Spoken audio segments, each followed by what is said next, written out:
पन्हाळा तालुक्यातील गोठे इथल्या योगीराज काळोजीनाथ महाराज मठाच्या वतीनं गोठे ते श्री क्षेत्र अक्कलकोट पायी दिंडी सोहळ्याचं आयोजन करण्यात आलंय। गोरगरीब भक्तांना श्री क्षेत्र अक्कलकोटला कोणत्याही खर्चाशिवाय जाता यावं या उद्देशानं या दिंडीचं आयोजन करण्यात आल्याचं दिंडी प्रमुख सरदार पाटील यांनी पत्रकार बैठकीत सांगितलं। बुधवार दिनांक 4 डिसेंबर ते शनिवार दिनांक 14 डिसेंबर या कालावधीत हा पायी दिंडी सोहळा पार पडणार आहे।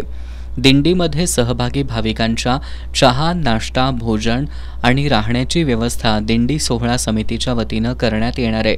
राजाराम पाटील यांनी या दिंडी सोहळ्याला भाविकांचा चांगला प्रतिसाद मिळत असून सोहळ्यात सहभागी होऊ इच्छिणाऱ्या भाविकांनी दररोज 5 किलोमीटर चालण्याचा सराव करावा असं आवाहन केलं।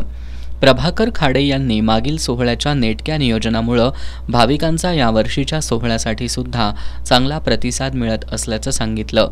या पत्रकार बैठकीला राम गुरव, अजित लवटे, रोहित पाटील, कुणाल कासोटे, सर्जेराव सुतार, बाबूराव लोहार, DY पाटील, वसंत चौगले, ओंकार पाटील, प्रकाश गुरव आदी उपस्थित होते।